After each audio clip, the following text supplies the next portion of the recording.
This is Losers Writing Books. Hey guys, it's our monthly book review show. So today we'll be reviewing 2 books. So I'm going to get us started. I have been reading one of my favourite Australian authors, Kim Wilkins. She is the definition of prolific. Well over 20 novels and counting. She keeps putting out great content and I'm a big fan. So I decided to start her series, Daughters of the Storm. This is book 1. Hopefully the camera focuses on it a little bit. So Daughters of the Storm is a series, and the basic idea of this is there are 5 daughters who are the daughters of the king. I didn't say that very well. How many daughters are there? 5 daughters of the king, and the king becomes very ill with a mysterious illness, and they have to basically band together. So it's kind of a Norse medieval setting, lots of cool mythology, magic, all the things that I love. So from a reading perspective, really easy to get into, but from a writing perspective, and as a fantasy writer, what I really liked is her ability to really infuse that sense of real medieval kind of architecture, artifacts, things that make you really feel grounded in that environment. Interesting how the little details are often what can pull you into a book and really give you that sense of place that you might otherwise be missing.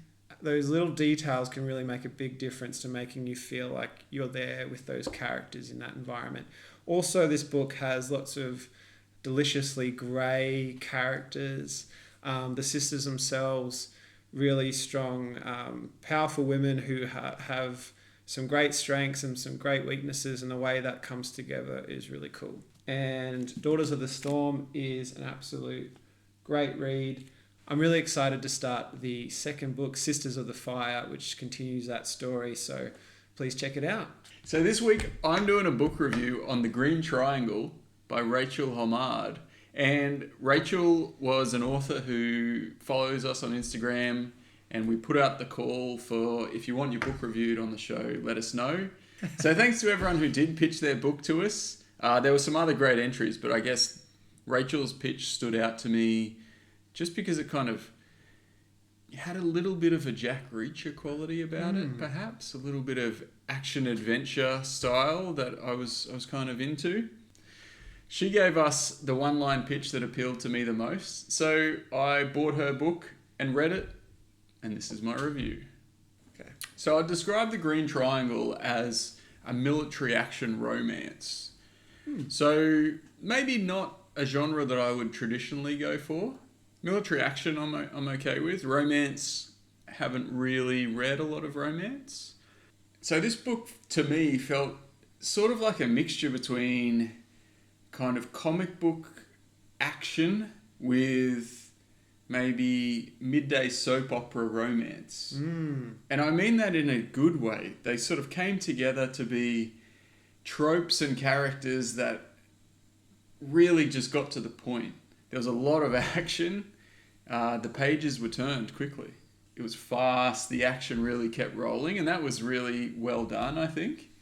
So there was some pretty cool scenes where it's like, you know, Joe, one of the protagonists, kind of reminded me of sort of 80s action movies. And maybe that's just me projecting things onto what I was reading. But 80s kids. yeah, it had that kind of, that vibe of like, this is good guys versus bad guys, which I appreciated.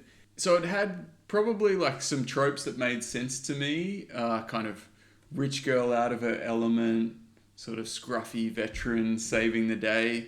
But it also had some really interesting other elements that I wasn't expecting, to do with race and PTSD, which kind of added a few wrinkles to that sort of comic book soap sort of 2D element, to then explore some quite interesting themes as part of the book. Yeah, so fast-paced, action-packed read, and yeah, the romance comes thick and fast too, if that's your go. I love romance, and that sounds like a fun read. It was definitely a fun read. So if that sounds like something that you'd enjoy reading, you can check out The Green Triangle by Rachel Homard on Amazon. We'll throw up a link and go and check it out. Do it. Thanks, Rachel, for submitting. Thanks, everyone who submitted a pitch. I think we're going to look to do a few more sort of competition pitches, and I look forward to reading more of our indie author followers out there. Thanks for watching. Please subscribe, leave some comments, check out the books that we've reviewed today. Check out those books. Yeah, and next week we're going to be talking about why we love tropes. Love tropes. Stop being so snobby about your high art and just accept tropes are awesome. See ya.